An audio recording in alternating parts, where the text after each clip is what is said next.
to be seeing this guy kill, but usually talking to Miss Haley, the drunks, as a bouncer at one time. He was a bouncer here in Kitsap County. Now, he's a comedian. How about a big round of applause for Russ Kofroff? Come on, Russ!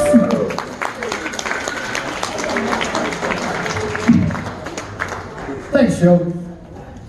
Happy holidays! And let's be more inclusive. Merry Christmahana Kwanzaa and Merry Festivus to the rest of us.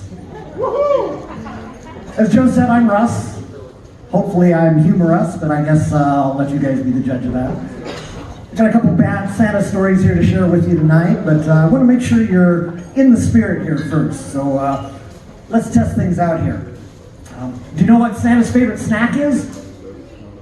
Ho, ho, ho. Crisps. Pringles. You know what Santa's favorite musician is? Elvis Presley. You know, his little helpers are suffering from depression. Seems they all suffer from low self-esteem.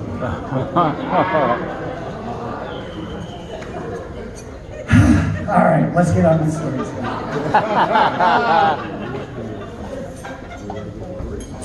So the first story goes all the way back to high school. In high school, I was a gymnast. And I'm not bragging about that, but one of the hazards of being a gymnast, if you work on a high bar, at some point you're going to tear your palms off. When you're spinning around the bar doesn't move, your hand doesn't move, your body keeps turning. At some point it's going to tear the skin off your palms, and it leaves this really disgusting, gross, bare flesh, scabby, gooey, icky scars on your palm. And I tore both of my palms off in gymnastics. This is a week before Christmas vacation, in fact, the day before Christmas vacation. I had a very pious, very self-righteous social studies teacher. He was also the guy that you just never could get anything by on. And he was the guy that nobody ever wanted to go to his class because it was the last day before Christmas vacation. All the other teachers knew that you weren't going to do anything, so they didn't have anything planned. He had a test planned.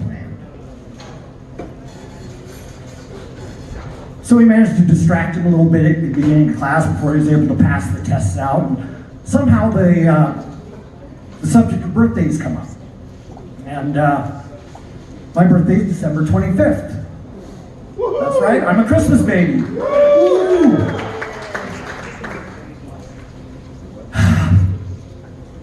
You know, and that's the thing in and of itself. You know, the first thing everybody asks is, well, do people come buy your presents? Only really cruel people. Here's a skate for your birthday. You're never gonna guess what I got you for Christmas. You know, I probably would have opted for one of those June and July birthdays had I known that was an option, but on the other hand, I suppose my mom probably would have liked to have been doing something else on Christmas and delivering me too, so there is that. So anyway, the subject of my birthday came up and I said it's December 25th. My teacher looked at me and goes, oh, so I suppose you think you're, and perfect timing, I held my hands up. And he goes, Jesus Christ! He turned bright red, then he turned white. He got up and walked out of the room and didn't come back. No test. Score 1 for bad Santa. Second story involves my ex-wife. And my ex-wife, a little nutty, a little loud, very, very emotional. And we had a holiday tradition. Every holiday, there was a huge battle. That was the tradition. The holiday just before Christmas, that everybody gets together and shares turkey dinner. We're sitting there at Thanksgiving. And her grandmother decided it'd be a good time to conjure a demon. When I say conjure a demon, her head starts spinning around, she starts starting to spit on everybody at the table, and it just escalates. So we call 911, they come and tase Granny and haul her off to the loony bin. par for the course. That's the way holidays go. You know, it's always going to happen. So, you know, you just kind of roll with it. You know, nothing to see here. Let's move along. So it's Christmas time. Granny's still staying at the Shangri-La Looney Bin. And my wife insists that I would take my infant daughter to go down and visit Grandma on Christmas. Now, when my wife knows that there's going to be a battle, it's going to be a rough day, so she starts drinking early. She's got her mimosa in the morning or champagne, sucking a few of those down so she can deal with the family. I'm just ready to watch. So we go down to the nut house to visit Granny. I've got the baby, I've got the diaper bag, I've got the baby, I've got the carrier.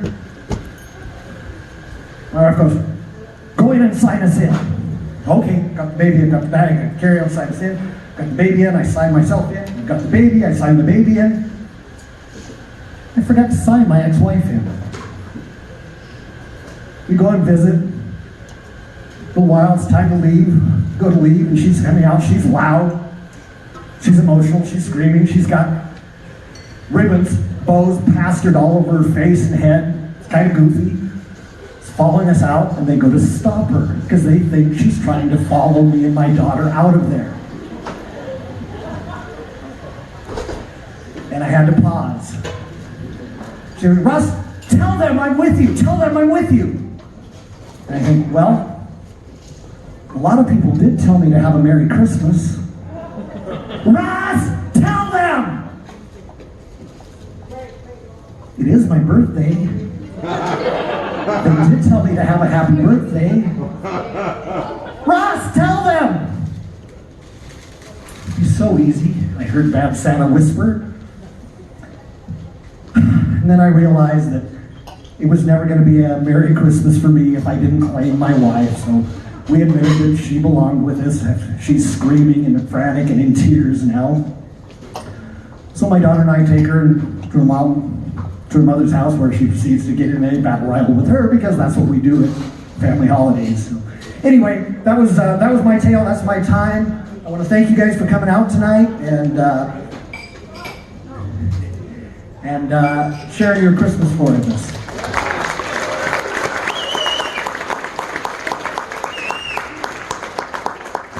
Thank you, Russ. Come on over. I love that sweater. Oh, it's his birthday. You ready? Here we go. Happy birthday to you. Woo! Happy birthday to you. Woo! Happy birthday, dear Russ.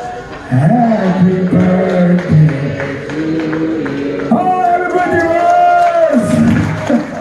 Now, let's have a nice round of Santa Claus for everyone. There it is, folks. Russ, you got ready? All right, we've got more along. By the way,